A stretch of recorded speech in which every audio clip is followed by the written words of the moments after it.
Hello guys, നമ്മുടെ Bible വായനാ സീരീസിലെ 4ാമത്തെ വീഡിയോ ആണിത്.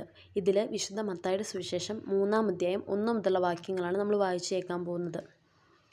സ്നാപയോഹന്നാൻ്റെ പ്രഭാഷണം. അക്കാലത്ത് സ്നാപയോഹന്നാൻ യൂദയായിലെ മരുഭൂമിയിൽ വന്ന് പ്രസംഗിച്ചു, മാനസാന്തരപ്പെടുവിൻ, സ്വർഗരാജ്യം സമീപിച്ചിരിക്കുന്നു. ഇവനെ പറ്റിയാണ് ഏശയ്യാ പ്രവാചകൻ വഴി ഇങ്ങനെ അരുൾ ചെയ്യപ്പെട്ടത്: മരുഭൂമിയിൽ വിളിച്ചു പറയുന്നവൻ്റെ ശബ്ദം, കർത്താവിൻ്റെ വഴിയൊരുക്കുവിൻ, അവൻ്റെ പാതകൾ നേരെയാക്കുവിൻ. യോഹന്നാൻ ഒട്ടകരോമം കൊണ്ടുള്ള വസ്ത്രവും അരയിൽ തോൽവാറും ധരിച്ചിരുന്നു. വെട്ടുകിളിയും കാട്ടുതേനുമായിരുന്നു അവൻ്റെ ഭക്ഷണം.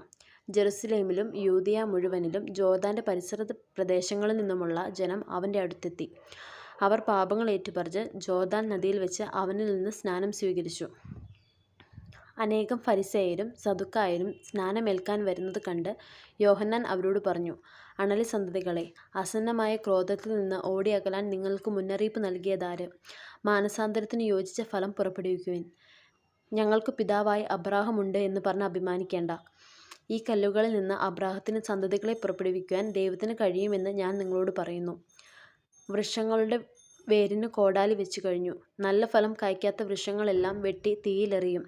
മാനസാന്തരത്തിനായി ഞാൻ ജലം കൊണ്ട് നിങ്ങളെ സ്നാനപ്പെടുത്തി. എൻ്റെ പിന്നാലെ വരുന്നവൻ എന്നേക്കാൾ ശക്തൻ. അവൻ്റെ ചെരുപ്പ് വഹിക്കാൻ പോലും ഞാൻ യോഗ്യനല്ല. അവൻ പരിശുദ്ധാത്മാവിനാലും അഗ്നിയാലും നിങ്ങളെ സ്നാനപ്പെടുത്തും. വീശുമുറം അവൻ്റെ കയ്യിലുണ്ട്. അവൻ കളം വെടിപ്പാക്കി ഗോതമ്പ് അരപ്പുറയിൽ ശേഖരിക്കും. പതിരെ കെടാത്ത രീതിയിൽ കത്തിച്ചു കളയുകയും ചെയ്യും.